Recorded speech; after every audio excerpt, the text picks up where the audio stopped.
silakan masuk. Baik, Dok. Iya, Ibu, perkenalkan, saya Dokter Ratna yang menjaga di klinik pada hari ini. Kalau boleh tahu dengan Ibu siapa ya? Ibu Alma, Dok. Oke, Ibu Alma, umurnya berapa tahun, Bu? 25 tahun. Oke, 25 tahun, tinggalnya di mana, Bu? Saya dari Bandung, Dok. Oh, dari Bandung. Iya, Ibu, saya nanti akan wawancara kepada Ibu. Tolong Ibu jawabnya dengan jujur ya, Bu. Oke. Baik, Dok. Kalau boleh tahu, Ibu datang ke sini ada keluhan apa ya, Bu? Jadi saya udah lemes-lemes gitu, Dok. Seluruh tubuh kayak gitu. Lemas. Udah berapa hari ya, Bu? Udah 5 hari yang lalu, Dok. Sudah 5 hari yang lalu. Kalau boleh tahu, Ibu lemasnya karena apa ya, Bu? Jadi ini, Dok, saya itu udah menstruasi gitu, Dok. Iya. Selama 15 sampai 10 hari gitu, Dok. Oh, menstruasinya 5 sampai 10 hari. Mm-mm. Kalau boleh tahu, Ibu itu ganti softteknya sehari bisa berapa kali ya, Bu? Bisa sampai 3 sampai 4 kali. Kadang kalau di awal pertama menstruasi itu bisa 5 sampai 7 kali malahan, Dok. Oh, bisa 5 sampai 7 kali. Oke, baik, Bu. Itu kalau boleh tahu, Ibu lemasnya seluruh tubuh atau di bagian mana, Bu, lemasnya? Kayak seluruh badan gitu, Dok. Dari Oke. atas sampai bawah lemes aja bawaan. Itu lemasnya itu hilang timbul atau terus-terusan? Kayak terus-terusan gitu, Dok. Kayak gak Oke, hilang-hilang. terus-terusan ya, Bu. Kalau saya boleh tahu nih, Bu, lemasnya itu kalau saya kasih angka 1 sampai 10 berapa ya, Bu? 8 sih, Dok. Oh, 8. Oke, baik. Ibu ada keluhan tambahan, Bu, selain lemas? Nggak ada sih, Dok. Nggak ada, lemas doang ya, Bu? Oke, baik. Ya, Ibu, kalau boleh tahu ada tidak ya, Bu, hal yang memperberat faktor lemasnya Ibu? Ini sih, Dok, kayak misal aktivitas yang berlebih atau enggak kayak kan emang di rumah gitu sekarang kayak nyuci kayak gitu tuh benar-benar kayak malah bikin lemes banget gitu, Dok. Iya, Bu, kalau boleh tahu faktor yang memperingannya apa ya, Bu? Biasanya saya banyak istirahat aja sih, Dok, kayak tiduran kayak gitu lebih jadi enakan. Oke. Itu Ibu dulu pernah kayak gini, sakit kayak gini juga? Enggak sih, Dok, waktu dulu nggak kayak gini. Oke. Di keluarga? Nggak ada, Dok. Nggak ada juga ya. Ibu kerja apa ya, Bu, kalau boleh tahu? Saya masih mahasiswa, Dok, kayak suka di rumah kayak gitu. Oke, mahasiswa. Banyak begadang juga. Lingkungan Ibu kalau boleh tahu bersih atau kotor, Bu? Bersih-bersih aja sih, Dok. Oh, bersih. Oke. Oh ya, Bu, kalau boleh tahu Ibu suka mengonsumsi daging-dagingan atau sayur-sayuran? Sering lah, Dok, kayak malah kadang 3 kali seminggu gitu. Sering makan daging ya, Bu. Kalau Iya. sayur-sayuran juga sering juga ya, Bu? Kalau sayuran emang agak kurang sudah. Oh, sayuran kurang ya, Bu. Kalau boleh tahu, Bu, Ibu kalau keluar rumah selalu pakai sendal atau enggak ya, Bu? Sering, Dok, saya kalau setiap keluar rumah selalu memakai sendal. Oh, selalu pakai sendal. Oke, baik, Bu. Saya akan merangkumnya ya, Bu. Jadi dengan Ibu Alma, umurnya 25 tahun, rumahnya di Bandung. Keluhannya itu lemas di seluruh tubuh sudah 5 hari. Terus menstruasi yang begitu lama 5-10 hari dengan sehari itu mengganti softtek 3-4 kali. Terus faktor yang memperburuknya itu kalau ibu sedang melakukan aktivitas berat, dan faktor yang memperingannya itu kalau ibu istirahat ya, Bu. Terus di keluarga juga nggak pernah ada yang penyakit seperti ibu dulu juga nggak pernah penyakit seperti ini. Lingkungannya bagus, selalu makan daging merah sering, tapi kurang makan sayur, selalu pakai sendal kalau pergi. Baik, Ibu, ada yang kurang dari pernyataan saya? Sepertinya tidak ada sih, Dok. Oke. Ada yang ingin Ibu tanyakan? Tidak ada, Dok. Ibu, untuk lebih menegakkan diagnosis, saya akan melakukan pemeriksaan fisik kepada Ibu. Apakah Ibu bersedia? Bersedia, Dok. Oke, baik. Silakan ke meja pemeriksa, Bu. Baik, Dok.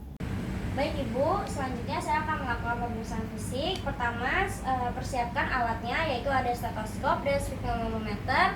Kemudian cuci tangan. Di sini saya sudah cuci tangan. Kemudian tujuan dari pemeriksaan fisik ini untuk mengetahui apakah ada kelainan pada Ibu. Selanjutnya Bu, apakah Ibu bersedia untuk melakukan pemeriksaan fisik?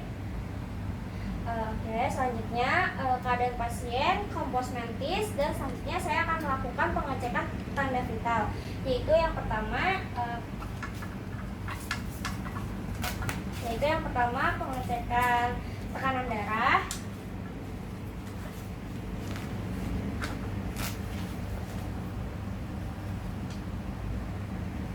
melakukan pemeriksaan tekanan darah.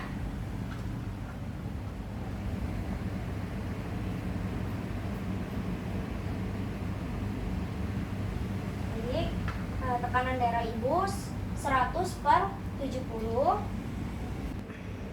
Oke, selanjutnya saya akan melakukan pemeriksaan tekanan nadi. Baik Ibu, tekanan nadinya normal 60 kali per menit dan suhunya juga normal 37 derajat Celcius dan pernafasannya juga normal 15 kali per menit. Selanjutnya saya akan melakukan pemeriksaan kepala dan leher. Yang pertama yaitu inspeksi rambut. Rambutnya tidak adanya tanda-tanda kebotakan, distribusinya merata, juga tidak mudah patah rambutnya. Kemudian inspeksi konjungtivanya, ademis dan skleranya ikterik.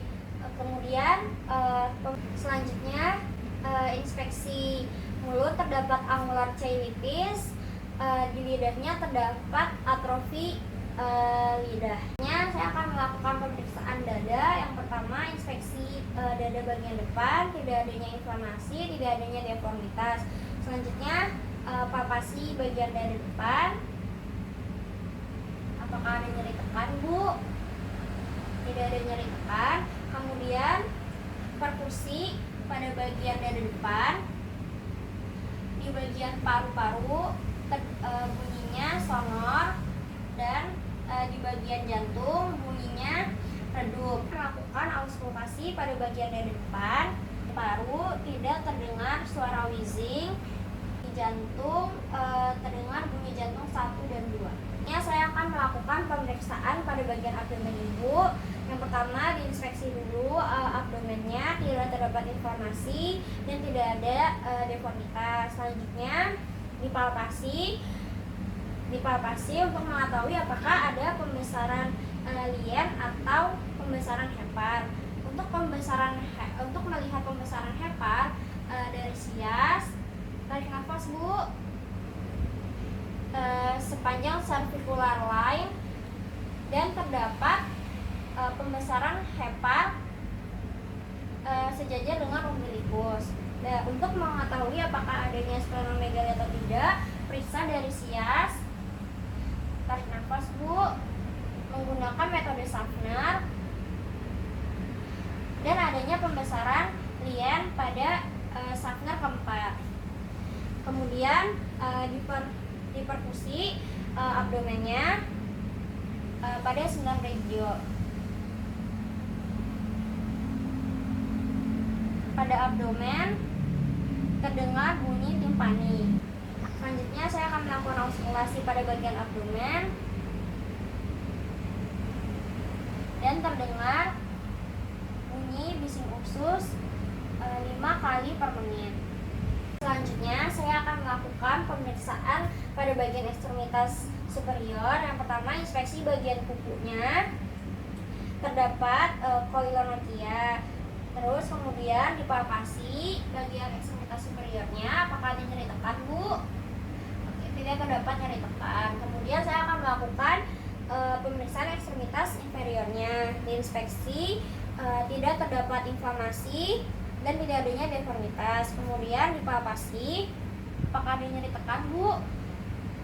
Baik, tidak ada nyeri tekan pada ekstremitas inferiornya. Saya akan melakukan pemeriksaan kelenjar getah bening kepada Ibu. Pertama saya akan melakukan inspeksi, tidak adanya pembesaran kelenjar getah bening, kita saya akan melakukan palpasi.